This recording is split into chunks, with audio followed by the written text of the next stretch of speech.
Et si je vous disais que le bouton de volume de tous vos appareils vous a toujours menti? Aujourd'hui, on va explorer la sonie. C'est la science fascinante qui explique pourquoi ce que nos oreilles entendent est, bien plus complexe que ce qu'un simple appareil peut mesurer. On a l'impression que c'est simple, on monte le son, ça devient plus fort, on le baisse, ça devient plus faible, logique. Mais en réalité, ce que cet appareil mesure, l'onde physique, et ce que notre cerveau interprète, la sensation, ce sont deux mondes complètement différents. Et ça, c'est le cœur de la psychoacoustique. Vous allez voir, ce que personne ne dit vraiment sur le volume, c'est que cette complexité, c'est justement la clé pour bien diagnostiquer et appareiller les patients. La vérité, elle n'est pas dans le sonomètre, elle est dans notre perception. Alors, commençons par la base. Il faut vraiment déconstruire cette idée que nos oreilles fonctionnent comme de parfaits sonomètres. C'est une pure illusion. Voilà la distinction fondamentale, celle qu'il faut absolument maîtriser. D'un côté, on a l'intensité. C'est la force brute, physique, de l'onde sonore, le stimulus objectif. Et de l'autre, on a la sonie. La sensation, l'expérience subjective, la réponse de notre cerveau. Et c'est ça qui nous intéresse en clinique, parce que c'est ça que le patient ressent. Pour que ça soit vraiment limpide, voici une analogie. L'intensité en décibels, c'est comme lire 10 degrés Celsius sur un thermomètre. C'est un fait, un point c'est tout. Mais la sonie, c'est la sensation de froid. S'il n'y a pas de vent, ces 10 degrés peuvent être plutôt agréables. Mais avec un vent glacial, la température ressentie, elle, sera bien plus basse. Pour le son, c'est exactement pareil. La fréquence du son, c'est le vent qui vient moduler notre perception du volume. Pour que ce soit bien clair, mettons les deux concepts face à face. D'un côté, on a l'intensité. Ça, c'est objectif, c'est de la physique pure. C'est l'énergie du son, ce qu'on mesure en décibels. De l'autre côté, on a la sonie. Et là, on entre dans le subjectif, le psychologique. C'est notre expérience, la sensation de volume que notre cerveau construit. Ok, pour que ça devienne vraiment limpide, rien de tel qu'une petite analogie. On va oublier les sons une seconde et on va parler d'ampoules électriques. L'intensité d'un son, en décibels, c'est un peu comme les watts d'une ampoule. C'est une mesure physique, objective, de l'énergie consommée. Un chiffre, un fait. Mais ce chiffre ne dit rien sur la sensation de luminosité, sur à quel point la lumière nous paraît brillante. C'est la donnée brute, pas l'expérience vécue. Et c'est là que la sonie entre en scène. La sonie, c'est comme la luminosité perçue. C'est ce que nos yeux et notre cerveau interprètent. On sait tous qu'une petite ampoule LED de 10 watts peut sembler beaucoup plus lumineuse qu'une vieille ampoule à filament de 60 watts. Et bien pour le son, c'est exactement le même principe. Alors la grande question, c'est comment on fait pour mesurer quelque chose d'aussi subjectif que la sonie? Eh bien la science a dû être assez maligne et créer des outils vraiment ingénieux. La solution, c'était d'établir un étalon, une référence incontestable. Et en psychoacoustique, cette référence, c'est un son pur, une sinusoïde parfaite, à une fréquence de 1000 Hz. C'est notre point zéro, notre maître étalon pour pouvoir comparer absolument tous les autres sons. Et le premier outil, c'est le phone.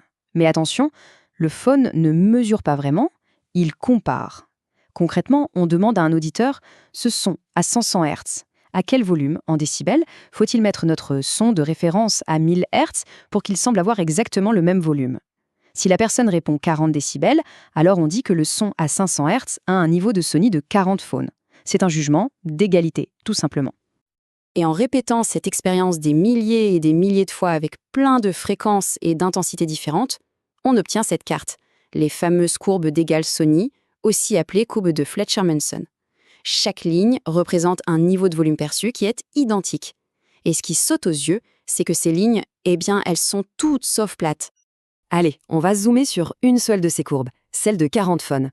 Notre référence à 1000 Hz, elle est bien à 40 décibels, pas de surprise.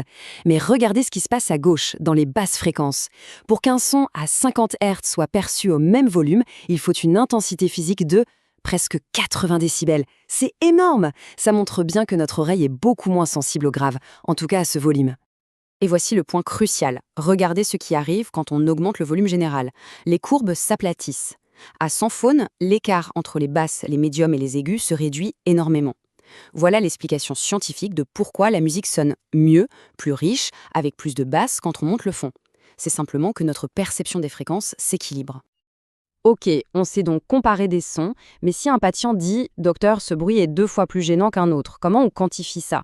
Comparer ne suffit plus, il nous faut une nouvelle unité. Et c'est là qu'intervient le SON. Le SON, lui, ne compare pas, il quantifie. Par convention, on a simplement défini que notre son de référence à 1000 Hz et 40 dBSPL, qui valait 40 phone, équivaut à une sensation de 1 saune. C'est notre point de départ. Et la relation, elle est étonnamment simple à retenir. C'est une règle d'or en psychoacoustique. Chaque fois que vous augmentez l'intensité physique d'un son de 10 décibels, la sensation de volume, la sonie, double. On passe de 1 sonne à 2 sonnes, puis de 2 sonnes à 4 sonnes. Mais attention, grosse erreur à ne pas faire, confondre les phones et les saunes. Le point clé à voir ici, c'est que la relation n'est pas du tout linéaire. Pour passer de 40 à 50 phones, la sonie double. Mais pour passer de 50 à 60, elle double encore. La sensation subjective en saune augmente de manière exponentielle par rapport à l'échelle comparative des phones. Bon, tout ça, ça peut paraître un peu abstrait, mais c'est précisément ici que la psychoacoustique prend tout son sens en clinique. C'est un outil de diagnostic et de traitement absolument indispensable. Ces deux courbes illustrent parfaitement le problème. Regardez bien. À gauche, une oreille saine. La sonie augmente progressivement, de manière douce, avec l'intensité. C'est confortable. À droite, le recrutement, un phénomène typique des atteintes de l'oreille interne. Le seuil d'audition est élevé, mais une fois qu'il est dépassé, la sonie explose littéralement.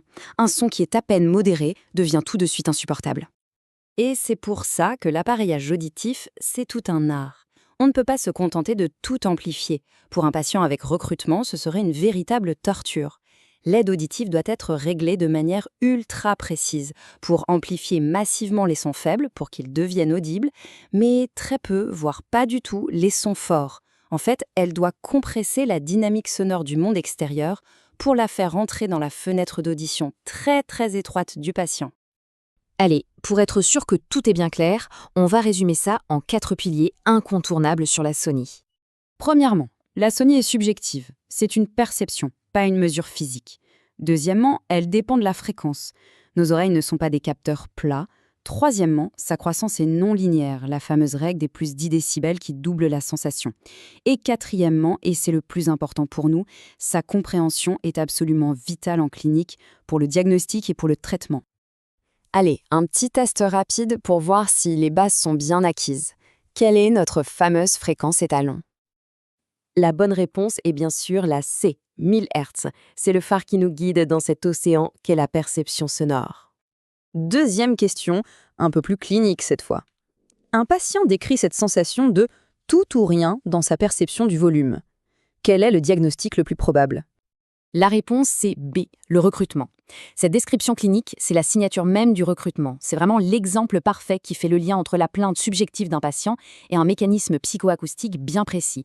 Et ça nous rappelle une chose essentielle. En audiologie, la façon dont on entend est tout aussi cruciale que ce que l'on est capable d'entendre.